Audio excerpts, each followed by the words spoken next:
entramos en nuestros pasajes de la historia y en esta ocasión nos proponemos recordar una de esas guerras olvidadas acontecidas en el siglo XX y sobre todo como homenaje a unos hombres determinados a luchar hasta el último aliento. Vamos a rendir homenaje a los finlandeses.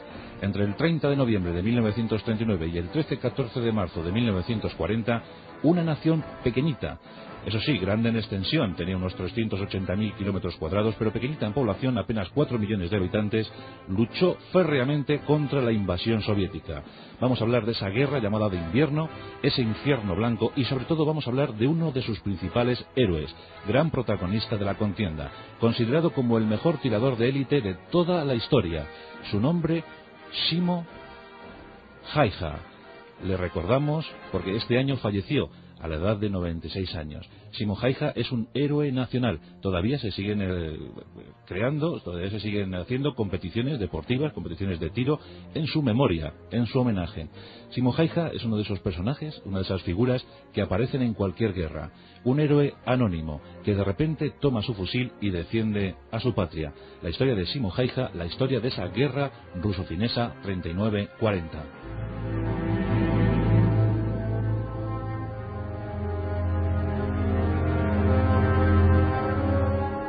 En el año 1934, Finlandia y la Unión Soviética habían firmado un pacto de no agresión. Un pacto que se iba a incumplir 5 años más tarde. José Stalin ambicionaba el istmo de Karelia. Quería esa zona estratégica. Ocurre que los finlandeses no querían desprenderse de más de 40.000 kilómetros cuadrados de su territorio. Y estaban dispuestos a defenderse. No querían perder uno de sus mejores lugares. El istmo de Karelia, además de ser estratégico, constituía una zona tradicional para los finlandeses. Pero Stalin ambicionaba Karelia. Los finlandeses intentaron prepararse, hubo negociaciones, pero las peticiones soviéticas eran extremadamente rigurosas. En octubre, los pactos se rompieron. Finlandia comenzaba a llamar a sus reservistas, pero pocos había que llamar, apenas había población. Sobre todo una población muy esparcida, muy difuminada por todo el territorio, por el helado territorio finés. Nada hacía pensar que ese invierno del 39 se iba a convertir en el más duro de toda la historia finesa. El 30 de noviembre de 1939, 20 divisiones soviéticas, gran aparato blindado y cientos de aviones invadían Finlandia.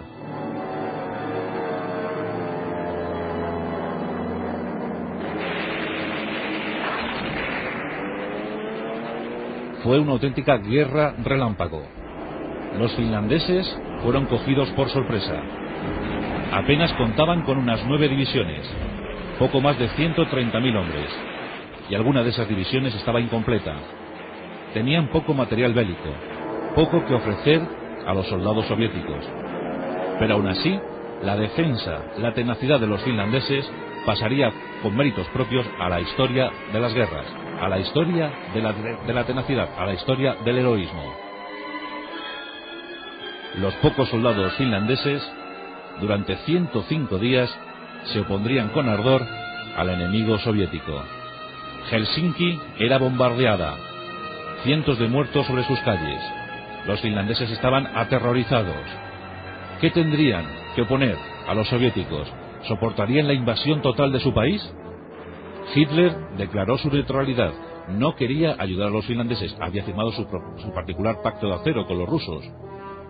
Mussolini sí intentó ayudar a los finlandeses, pero Hitler negó el tránsito de material bélico por sus dominios.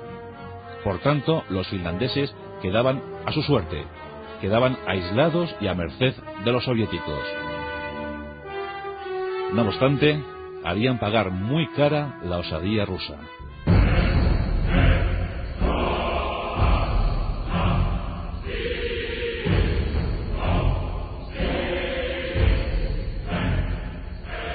Los finlandeses contaban con un gran cuerpo de oficiales.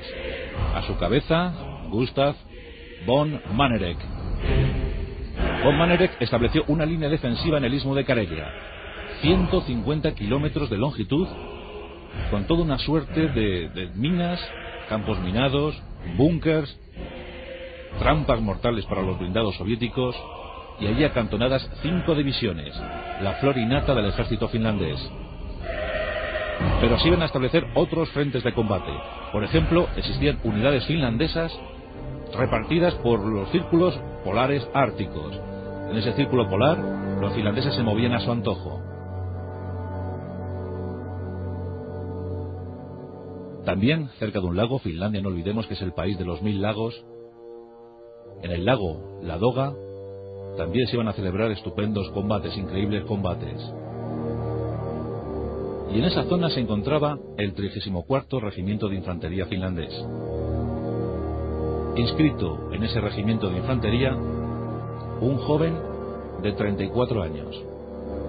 Era un joven apocado, modesto, humilde, frío. Un joven que iba a pasar a la historia. Su nombre, Simo, su apellido, Haija. Simo Haija era un tirador de élite. En su juventud había aprendido en esos bosques inhóspitos de Finlandia. Era un gran cazador de alces. Le gustaba muchísimo disparar. Tenía una amplia afición por las armas y por disparar, pero era su modo de vida. Era cazador. Le gustaba cazar. Y afortunadamente todavía en Finlandia existía una abundante caza. Lo que no sospechaba Simo es que cambiaría la caza del alce por la caza del hombre. Desde ese 30 de noviembre los soviéticos avanzaban terriblemente sobre el territorio finlandés. Superaban con creces el número de los finlandeses. Eran 20 divisiones, con algunas de blindados y cientos de aparatos. Aún así los combates eran encarnizados. Los finlandeses resistían a ultranza. Y sobre todo, lo principal, se manejaban perfectamente en un territorio que era su hogar. Ese 30 de noviembre la temperatura era gélida. Y los primeros días de diciembre superaron con creces las temperaturas de noviembre. Se empezó a combatir a más de 30 grados bajo cero. El viento